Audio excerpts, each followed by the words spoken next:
What makes you extraordinary isn't what you do, it's about how long you're willing to do it for. Consistency is key, and here is one of the reasons why you can't stay consistent and how you can use this to cultivate your faith and believe that you will make it, which will ultimately lead you to consistency. You see, this graph shows why some people succeed, why others leave and stay broke, stay failed, whatever. And it all starts with the first one, informed optimism. You think whether it's your business model or your health sector or your relationships, you think how great it would be. For example, let's take YouTube. I thought a year ago, like, wow, if I make a video a week and I improve every time, in 2, 3, 5 years, I will be making $10,000 a month easily. That's so great, let's go into it, and I will have freedom and all this stuff. I tried, I made it. I made some few videos. And I realized it's actually not that easy, and I fell into the informed pessimism, which basically means I now know that it's hard. It's not pleasant, it's gonna be hard, but I kinda expected that, you know? If it was that easy, then everybody would make 10k funds, right? So, then I continued. But every time, every hour, every day I spent on YouTube, I realized more and more, I'm not gonna make it. I lost my faith because what I was doing was wrong. And simply enough, you can't do the right things when you just start out. You don't know, you don't have the right vision, you don't have the right skills and realization. And most people quit there on this valley of despair. They realize, I actually don't know what to do next, how to win. I don't realize that. And they just quit. But those who stay, those who learn, those who embrace the suck and understand that if I learn, if I continuously improve, which is the remedy to this valley of despair, I will adopt and have this mindset. I will realize, yeah, I'll need to do this in order to win, which is this informed optimism right now. When you realize, actually, I know what to do, but I just need to do it. It's kind of hard, you know? And taking action, those who take action continuously, they are the ones who actually make it, who succeed. And that's the whole problem, that people just waste a ton of their time because they quit. And you won't get results anywhere in life because there are struggles, and anywhere you learn, you will get realization that you don't know about it, you don't know how to succeed. And in any area of your life, if you continuously improve by cultivating the faith, which we will go into right now, you will succeed. So, how to cultivate your faith? Basically, internal motivation is what keeps people driving. Motivation, I know, it sounds like a myth and all that stuff, but motivation comes from deprivation, which means basically you want something that you don't have. If we wouldn't want anything, we would be happy. It's the Buddhist mantra, I don't know, the Buddhist core statement and pillar. And you see, you want food when you're hungry. You want water when you're thirsty. You want to sleep when you are tired. Common sense, right? But let's now take a person who didn't eat for 5 hours and then a person who didn't eat for 3 days. Which one is going to be more motivated, 3 days or 5 hours? Of course, the one that didn't eat for 3 freaking days. He's hungry. He's motivated to get some food. And so the same thing we can apply to money. But if it were to work this way, then poor people would be really motivated, and people like you and I on self-improvement would be even more motivated because we are more hungry, right? But it doesn't work this way. Because, you see, psychological motivation difference from physiological. You see, physiological is food, drink, sleep, alright. But psychological is actually what's in your mind. And what's in your mind is directly dictated by your environment.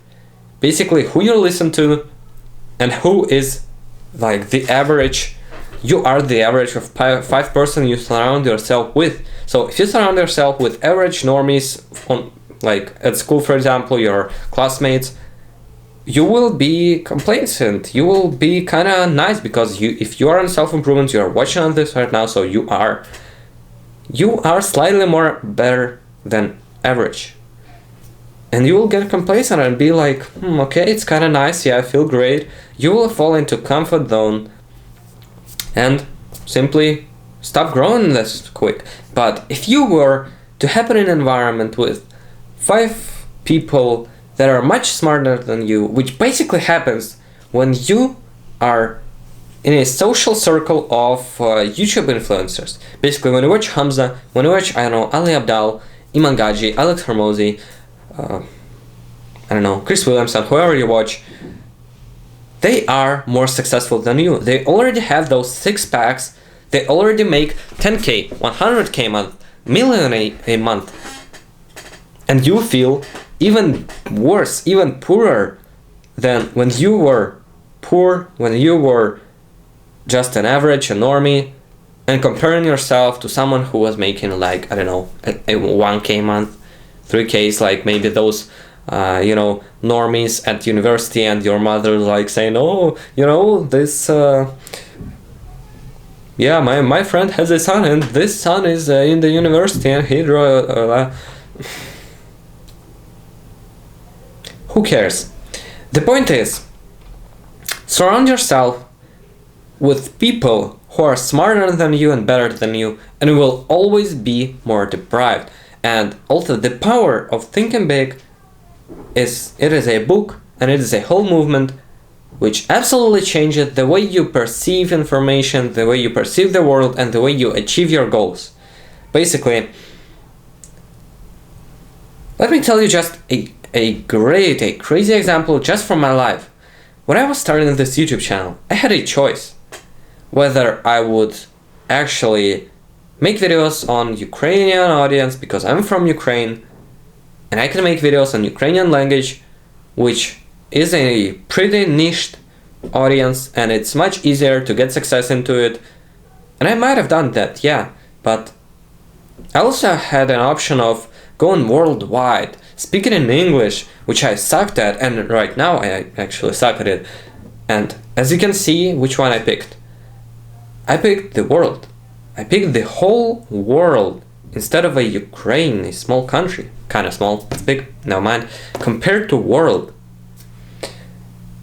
And the only reason I did that is because I knew the competition would be much harder, which means the rewards will also be much harder. I will become the greater version of myself faster. I will have better motivation, and it just works. When I see Hamza, when I see Ali Abdaal, when I see, I don't know, any YouTuber, Alex Hormozi, they all make a huge ton of money. They already got their 6 packs. They already are ultra successful. And basically people who I want to personally become. So that's why I speak in English right now. That's why I make videos on YouTube and competing against them. And this gives me an insane amount of drive compared to picking Ukrainian audience, yeah, and achieving some success, I don't know, like making some more money. I don't care. I want to become greater version of myself. And it absolutely does involve like financial independence, 10K, 1,000, 100K, a million, a year, a month, whatever. Financial independence is great. I want to make money. It's a business, but I'm on a purpose. And this purpose is actually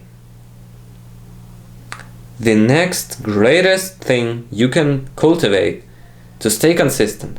Because the healthier way, the more productive way to get consistent, get motivation, is by comparing yourself to your future best, imaginable self. Because basically, the goals you want to achieve, you want to have, that person, your future self, already has that. And if you can actually build an avatar, figure out who this person is, what he does, you'll realize that it's actually all maybe just skills and just actions that he do, because skills are just actions. And skills form traits, like he's charismatic, he's brave. No, charismatic is simply the actions, like remember people's name, mention them, and it'll make them appreciated, smile them, shake their hands, like change tonality. You see, it's all about actions.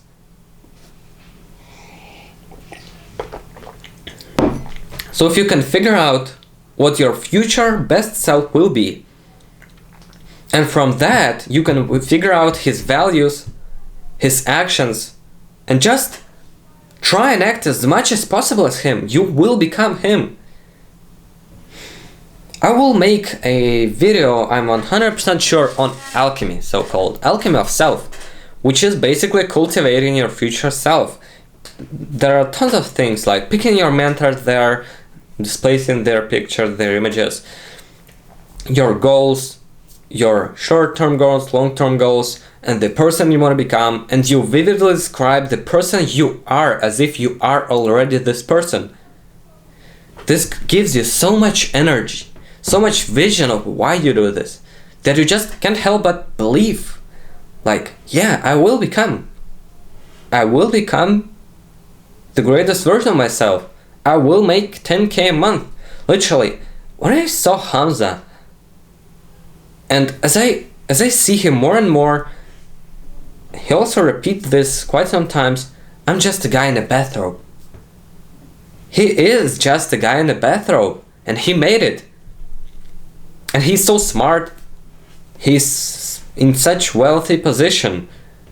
I also can do this, you see, and that's the power of environment, the power of right expectations, which is that graph of uninformed optimism, informed pessimism, valley of despair, informed optimism, and basically succeeding. Plus your future self, your future image. It's absolutely amazing. That's what keeps me fueled. That's what keeps me stay on track, consistent, because I realize continuous improvements will get you and myself where you and I want to be in life. So improve.